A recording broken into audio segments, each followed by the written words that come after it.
Mesdames et messieurs, vous êtes dans le 13h de ce 12 novembre 2018. Voici les titres. Plus de 70 chefs d'État et de gouvernement, dont Alassane Ouattara, étaient réunis place de l'Étoile à Paris, Arc de Triomphe, pour la commémoration du centenaire de l'armistice. La cérémonie a commencé à la 11e heure du 11e jour du 11e mois de l'année, exactement comme il y a 100 ans. Ici en Côte d'Ivoire, la plateforme Cordi Santé, qui regroupe une douzaine de syndicats d'agents publics de la santé, a décidé samedi de suspendre pour 2 semaines la grève entamée 5 jours plus tôt. Les responsables de la plateforme se donnent le temps de renouer le dialogue avec le gouvernement. L'actualité, c'est aussi la reprise ce lundi des audiences devant la Cour pénale internationale de l'ancien chef de l'État Laurent Gbagbo et de Charles Blé Goudé. Les avocats de la défense vont plaider l'acquittement de leurs clients et répondre à l'argumentaire du procureur. Selon eux, l'enquête de ce dernier est incomplète. Bonjour et bienvenue. On ouvre cette édition à Paris où a eu lieu hier dimanche la cérémonie de commémoration du centenaire de l'armistice sur la place de l'Étoile autour de l'Arc de Triomphe. À 11h précise ce 11 novembre 2018, les cloches commémoratives ont sonné dans chaque village de France. À Paris, c'est en grande pompe que l'Élysée a célébré le centenaire de l'armistice de 1918 avec de nombreux chefs d'État et de gouvernement invités par Emmanuel Macron, des hommes d'État dont le président Alassane Ouattara. Le récit de Viviane Haïm. Le 11 novembre 1918 marque la fin de la Première Guerre mondiale que le monde entier a connue. Elle s'est achevée par la signature d'un accord de paix entre la France et l'Allemagne, dit armistice, du 11 novembre 1918. 100 ans plus tard, nous sommes ce dimanche 11 novembre 2018. Dans la capitale française, c'est à l'Arc de Triomphe, ce grand monument historique qui symbolise les grands moments de l'histoire de la France, que le centenaire de l'armistice a été célébré, en une cérémonie grandiose par le nombre de hautes personnalités présentes. Près de 70 chefs d'État et de gouvernement, dont les plus grands de la planète, et les dirigeants des grandes institutions internationales qui ont répondu à l'invitation du président Emmanuel Macron. Le chef de l'État ivoirien, le président Alassane Ouattara, ainsi que plusieurs chefs d'État africains ont pris part à cette commémoration. Il faut dire que la Première Guerre mondiale, de 1914 à 1918, puis 20 ans après la Deuxième Guerre mondiale, de 1939 à 1945, n'ont épargné aucun continent. L'Afrique a fait sa part du sacrifice à ces 2 guerres mondiales en donnant de nombreux contingents de tirailleurs. Dans son message, le président français Emmanuel Macron a présenté ce grand rassemblement des leaders mondiaux comme la promesse d'un plus jamais ça. Notre monde est, si nous le voulons, à l'aube d'une époque nouvelle, d'une civilisation portant au plus haut les ambitions et les facultés de l'homme. Ruiner cet espoir par fascination pour le repli, la violence et la domination serait une erreur dont les générations futures nous feraient à juste titre porter la responsabilité historique. Souvenir à la mémoire des héros de la paix, la chanteuse Angeline Kidjo a interprété un chant de gratitude en hommage à tous les soldats venus du monde et aux tirailleurs venus d'Afrique.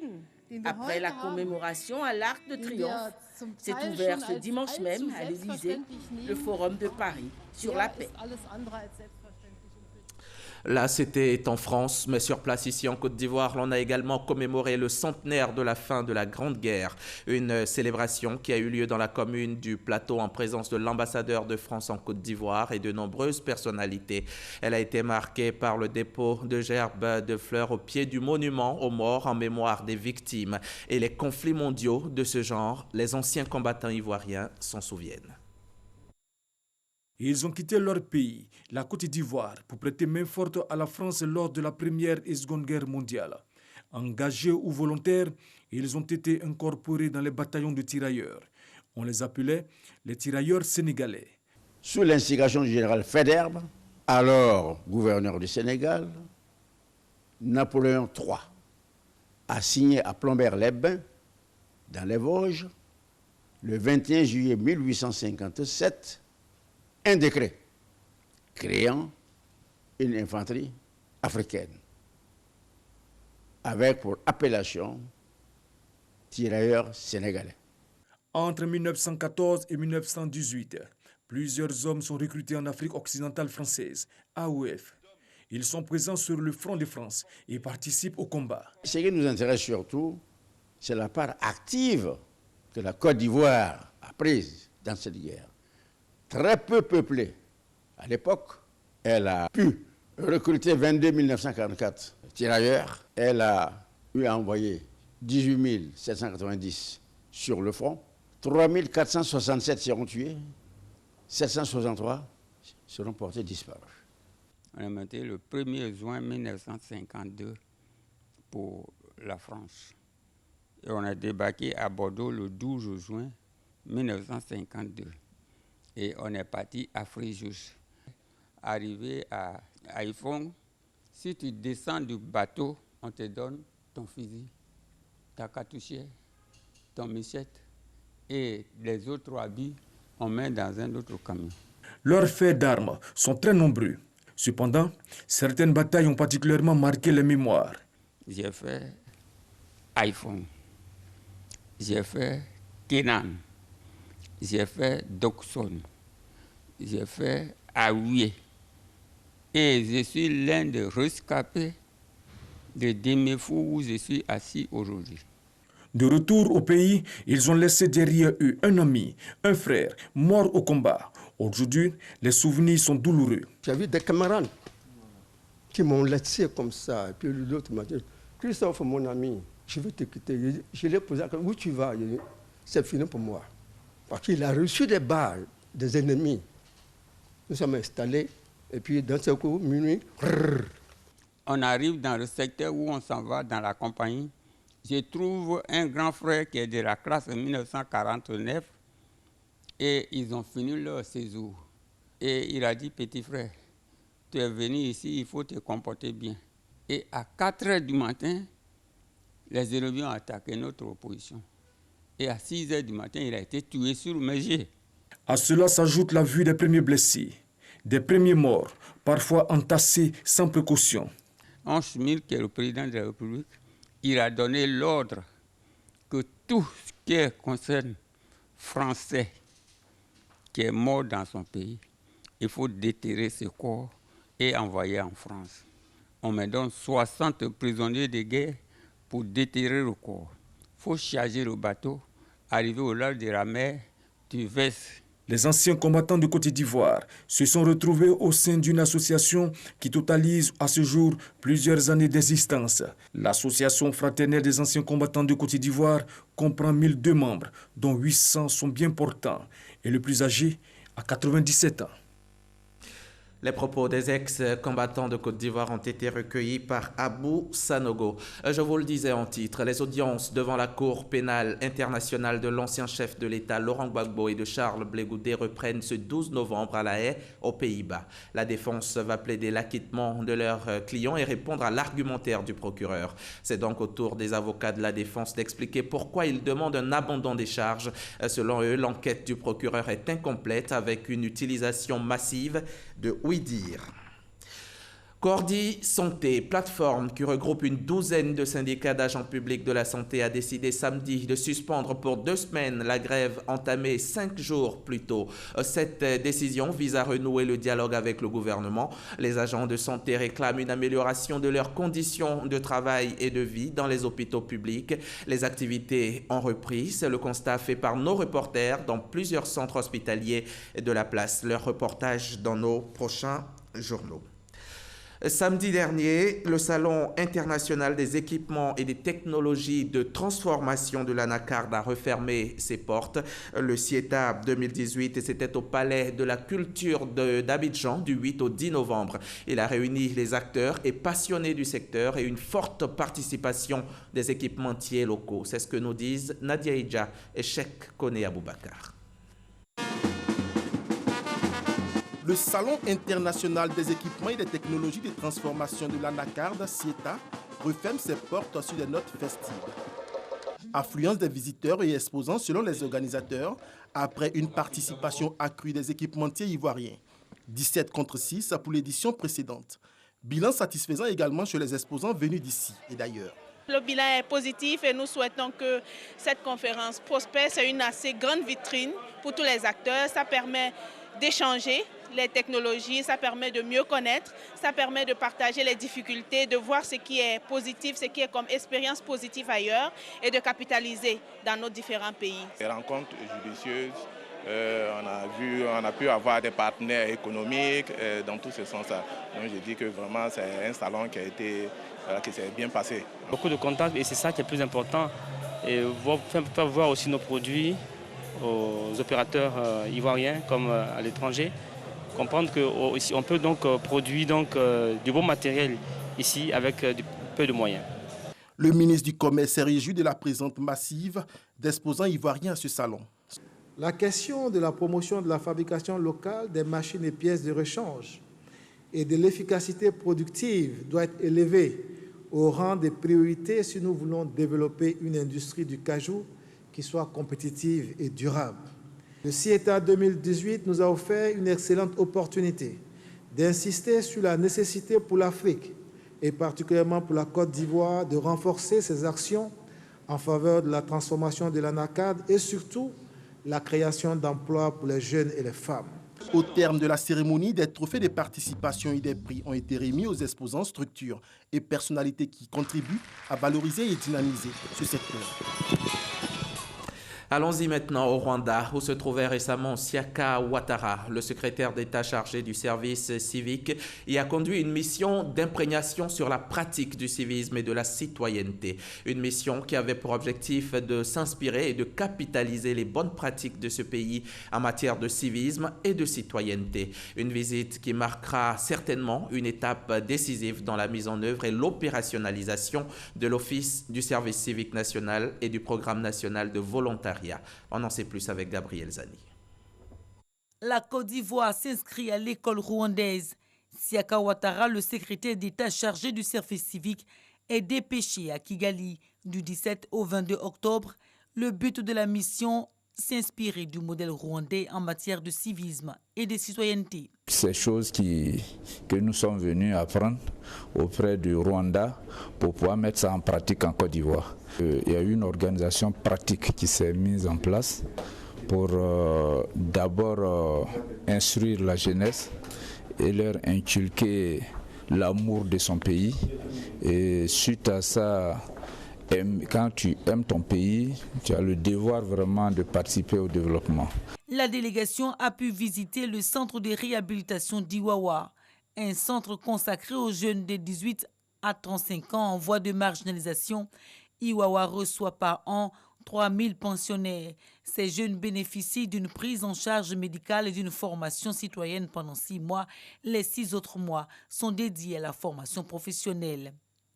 D'autres sites, comme celui du Centre de la jeunesse, existent. Ces centres, en plus d'être des espaces ludiques, sont utilisés pour la formation professionnelle et l'éducation citoyenne. Depuis les villages, il y a eu quand même une catégorisation de la jeunesse qui allait de 16 à 30 ans au niveau du Rwanda, où c'est connu le taux de jeunes dans le rural et aussi dans les villes. Le gouvernement rwandais pose les bases de la cohésion sociale à travers plusieurs initiatives. Il y a le programme d'IT ruraux qui s'appuie sur une école traditionnelle de culture de valeurs pour inciter à la pratique du volontariat, ce qui renforce la participation des populations aux projets communautaires. Pour la délégation ivoirienne, ces visites d'immersion permettront de réaliser l'opérationnalisation de l'Office du service civique national et du programme national du volontariat. À terme, remettre en selle les centres de service civique. Venons-en maintenant à cette réunion de l'UAR, l'Union africaine de radiodiffusion. C'était samedi dernier, ici à Abidjan. Il s'agissait d'une journée de réflexion stratégique des directeurs généraux membres de l'Union. À cette occasion, Brouaka Pascal, le PCA de la RTI, a indiqué qu'il est temps que les dirigeants se penchent sur les droits des retransmissions des événements pour que le continent africain devienne maître de ces événements. Les précisions de Ouattara Amadou Walter.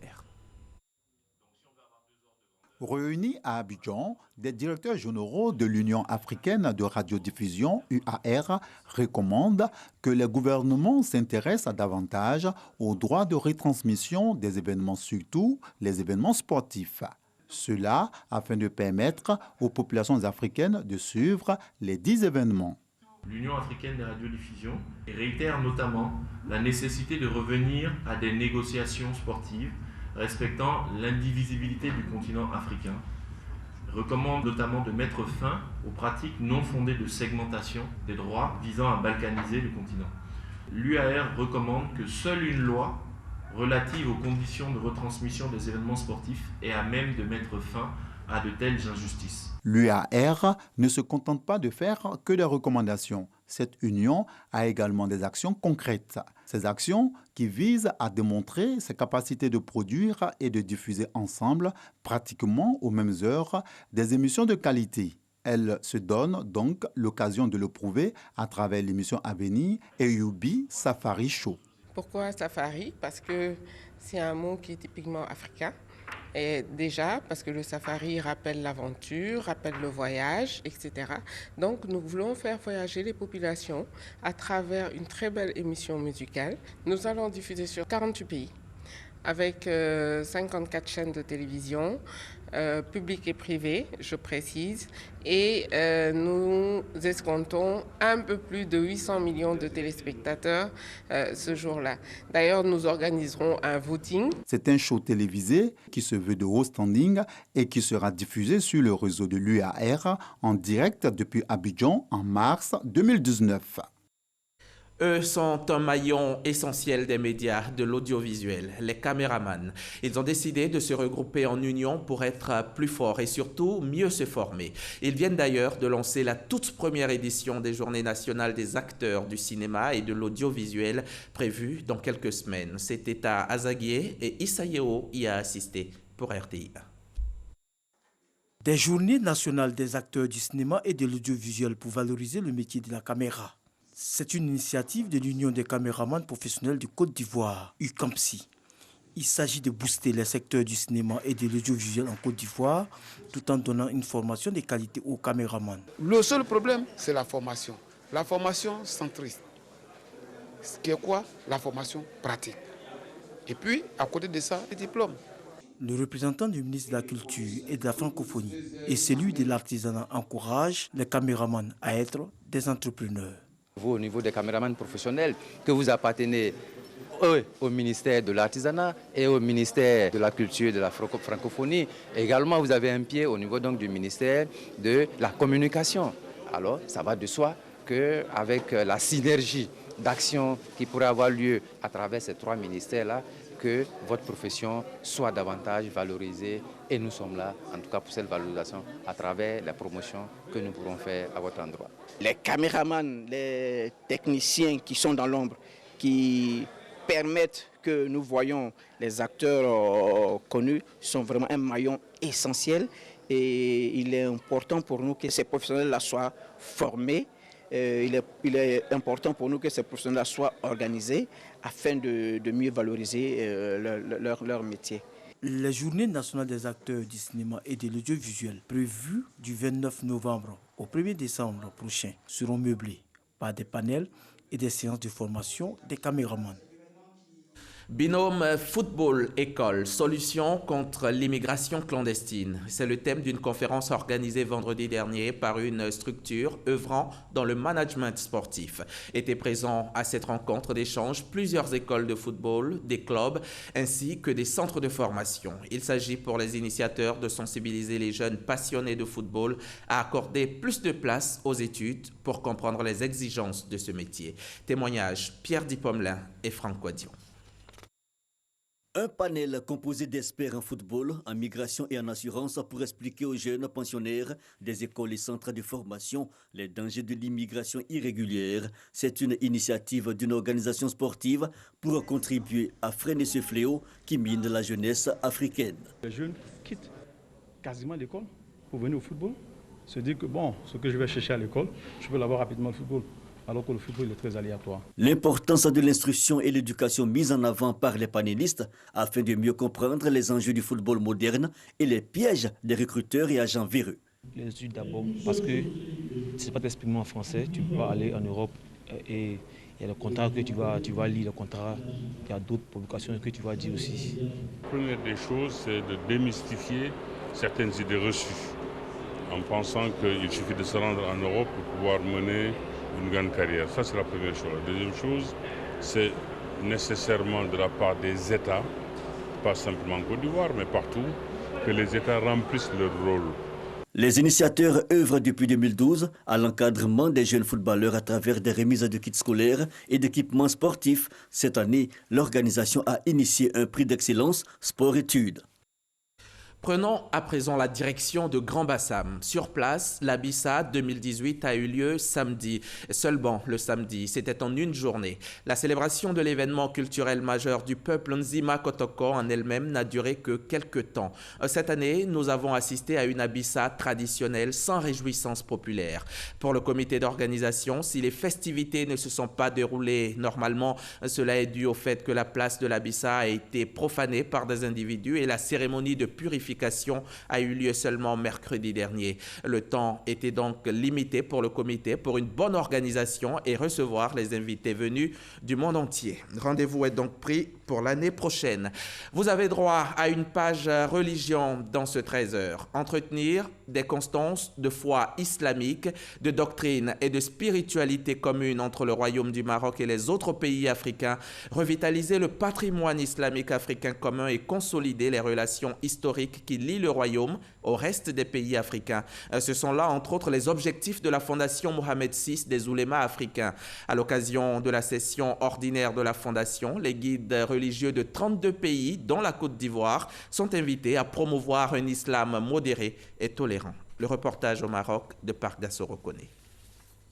La deuxième session ordinaire du Conseil supérieur de la Fondation Mohamed VI des oulémas africains s'est ouverte dans la ville de Fès, à l'université Euromède du Maroc. Plusieurs allocutions au centre de cette rencontre religieuse, dont celle de Dr Ahmed Ataoufik, président délégué de la Fondation, par ailleurs ministre marocain des Affaires islamiques, représentant Sa Majesté le roi Mohamed VI, roi du Maroc, président fondateur de la dite Fondation. Dr Ahmed Ataoufik n'a pas manqué de rappeler les objectifs de la Fondation avant d'inviter l'ensemble des guides religieux à prôner dans leurs pays respectifs les vraies valeurs de l'islam, mais surtout à adopter un comportement digne et exemplaire à l'image du prophète de l'islam, le prophète Mohammed, paix et salut de Dieu sur lui. Les propos du président délégué appuyés par le secrétaire général de la Fondation Mohamed VI des oulémas africains. C'était l'idée de Sa Majesté d'initier cette fondation. Je crois que les premières activités ont été saluées, non pas seulement par les musulmans, mais par les non-musulmans,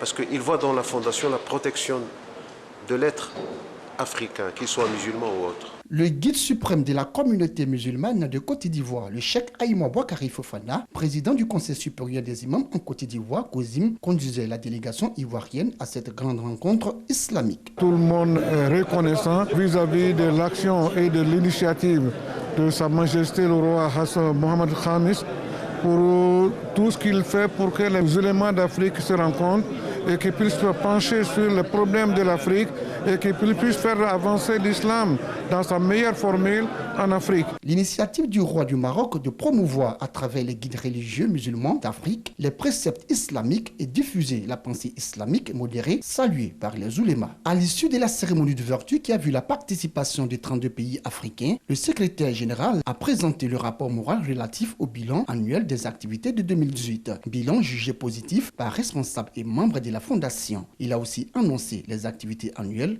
pour l'année 2019. Le pape et patriarche d'Alexandrie, Théodore II, était récemment en Côte d'Ivoire pour une visite officielle, une visite pastorale et missionnaire dans le pays. Un séjour de 3 jours rythmé par des audiences, des prières pour la paix et la pose de la première pierre du premier institut d'enseignement confessionnel d'Agboville. Retour sur cette première visite du patriarche de l'Église orthodoxe en Côte d'Ivoire avec notre reporter Patricia Omoitia. À peine arrivé, le pape et patriarche d'Alexandrie et de toute l'Afrique a célébré la Sainte Liturgie à la paroisse Sainte Résurrection du Christ d'Angré-Château. Assisté des pères Athanase et Jérémie, le patriarche a consacré la paroisse et a apporté sa bénédiction à la communauté grecque et orthodoxe de la paroisse, le tout dans une ambiance de recueillement et de joie. Pour la communauté, c'est un grand honneur que de recevoir le patriarche. La Côte d'Ivoire a été le premier pays francophone qu'un pape et patriarche orthodoxe visitent. Non seulement visiter la Côte d'Ivoire, bénir la Côte d'Ivoire, prier le Seigneur d'apporter la paix pour notre pays. Dans son homélie, le patriarche a insisté sur la paix et l'amour en Côte d'Ivoire et a souligné la nécessité du repentir continuel de chaque chrétien. Le pays de la Côte d'Ivoire m'a beaucoup impressionné, mais principalement la bonté et la générosité de son peuple. Nous avons un projet de construire des écoles et je voudrais par cette occasion aussi informer à tous les enfants de la Côte d'Ivoire officiellement le projet de notre église. Une église d'amour et de générosité et de l'amour. J'ai béni aussi le peuple de la Côte d'Ivoire. Au thème de ces 3 jours de visite dans notre pays, le pape et patriarche d'Alexandrie a posé la première pierre du premier institut d'enseignement confessionnel à Agboville. Je vous amène maintenant à Lourdes, ce haut lieu de spiritualité où les pèlerins vont marcher dans les pas de Bernadette de Soubirous afin de raffermir leur foi. En ce lieu qui accueille chaque année des milliers de personnes, chrétiens et simples visiteurs, les pèlerins découvrent des valeurs telles que la fraternité et la charité, se mettant d'emblée au service des malades, des personnes fragiles et des handicapés. Eugène Atoubé, de retour de Lourdes. Ils sont présents à toutes les étapes du pèlerinage à Lourdes. Des malades, des handicapés, des vieux, animés tous du même sentiment de joie de venir se ressourcer auprès de Bernadette et de la Vierge Marie. Malades mais pèlerins à part entière. Ces enfants, ces hommes, ces femmes fragiles bénéficient d'un accueil particulier depuis la gare Montparnasse à Paris à destination de Lourdes.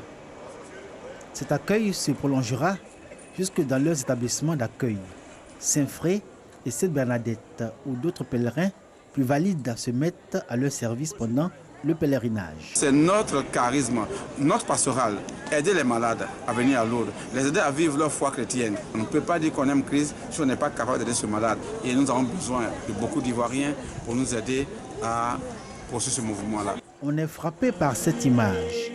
Les malades et handicapés dans leurs fauteuils roulants, arpentant les sanctuaires et toujours à leur côté, quelqu'un à leurs petits soins pour les aider à effectuer leur pèlerinage. Ce sont les brancardiers comme on les appelle, des hommes, des femmes, jeunes garçons ou filles, mus par l'esprit de service. Ils sont intégrés à l'équipe chargée de l'organisation du pèlerinage et membres de l'association Notre-Dame de Salut. Entre ces jeunes bénévoles et ces pèlerins fragiles, une complicité et un amour commun de Jésus qui suscite en eux la joie de la guérison. C'est donner de son temps, donner de son amour aux personnes qui en ont besoin. J'ai plein de choses à transmettre que ça me fait plaisir de donner aux autres. Le premier voyage, je ne pouvais pas me tenir debout. Maintenant, voilà qu'au retour, je me tiens debout pour marcher un peu. Donc, c'est le bienfait du pèlerinage. Ils aiment Marie qui intercède pour eux auprès de Jésus qui guérit. Signe de la grande confiance en son Fils de tous ces malades et handicapés, cette forte présence à la célébration eucharistique avec toujours l'assistance des personnes valides, engagées dans le service. Ce sont des enfants pour offrir de l'eau, des jeunes accompagnateurs des invalides et malades, ou même des hommes et des femmes d'âge plus avancé, préposés aux quêtes et à la communion, parmi lesquels des hospitaliers. C'est un engagement personnel, mais à long terme. C'est une mission, c'est une réponse à un appel. Chacun a son histoire, mais c'est une histoire sans fin. D'abord, on est volontaire, on est bénévole, et au fur et à mesure, on constate votre dévouement, votre disponibilité à servir les autres. C'est en ce moment-là que tout se décline. À ce jour, la Côte d'Ivoire ne compte que 2 titulaires de la Croix de l'Hospitalité. L'association Notre-Dame du Salut invite les pèlerins ivoiriens à répondre à l'appel de Dieu à la fonction de serviteur. Être serviteur, une forme de la manifestation de l'amour de Dieu. Et l'État de la côte ouest des États-Unis a plus que besoin de prières. Il est ravagé par des incendies les plus meurtriers depuis 1933.